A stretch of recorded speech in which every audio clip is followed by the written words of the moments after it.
Mga kahuwan, panoorin ang video na ito upang alamin ang pinaka-latest na balita tungkol sa lagay ng panahon at bagyo. Update today. Ridge ng high pressure area pa rin ang nakakaapekto sa Hilagang Luzon at dahil dyan suppressed pa rin ang mga pagulan sa malaking bahagi ng Luzon. Kasalukuyan nga base sa ating latest satellite imagery, makikita po natin na maaliwalas ang papawirin sa halos buong bansa at wala pong inaasahang malawakang pag-ulan liban po sa mga localized thunderstorms lalong-lalo dito sa Kabisayaan at Mindanao. At update naman po sa bagyo na minomonitor natin sa labas ng ating area of responsibility.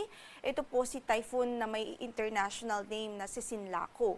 Huling nakita yan sa ating latest na analysis. Nakita po yan sa layong 2,385 km silangan ng Central Luzon at taglay pa rin ang lakas ng hangin umaabot sa 165 km per hour near the center at gustiness na umaabot po sa 205 km per hour. At kasalukuyan ng kanyang pagkilos ay pahilaga sa bilis na 10 km per hour. Sa kasalukuyan naman, base sa ating mga pag-aanalisa at projection, nananatiling mababa po ang tsansa na pumasok pa ito sa ating area of responsibility at makaapekto sa anumang bahagi ng ating bansa. Gayunpaman, patuloy po tayong mag-antabay sa magiging updates ng pag-asa ukol sa nasabing weather disturbance.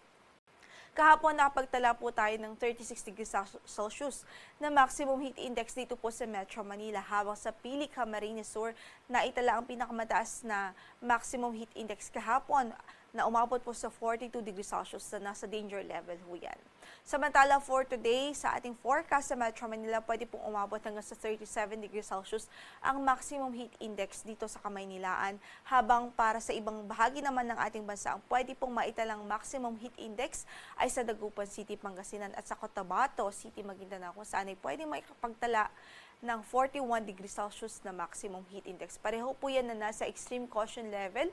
Ang ibig sabihin lamang po nun ay posible po yung mga heat stress at heat cramps kapag patuloy at continuous ang exposure sa ganitong klaseng init ng panahon. Kaya patuloy natin pinag-iingat ang ating mga kababayan, stay hydrated po, umiwas muna sa direct exposure sa sunlight, lalong-lalo na sa katanghalian at sa bandang hapon.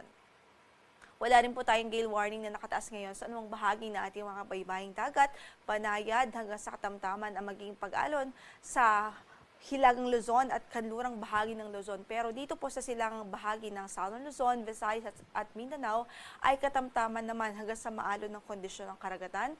Kaya't patuloy pa rin natin pinag-iingat ang ating mga kababayang mangingisda ho dyan, lalong-lalo na ho yung mga gumagamit ng maliliit na sasakyang pandagat.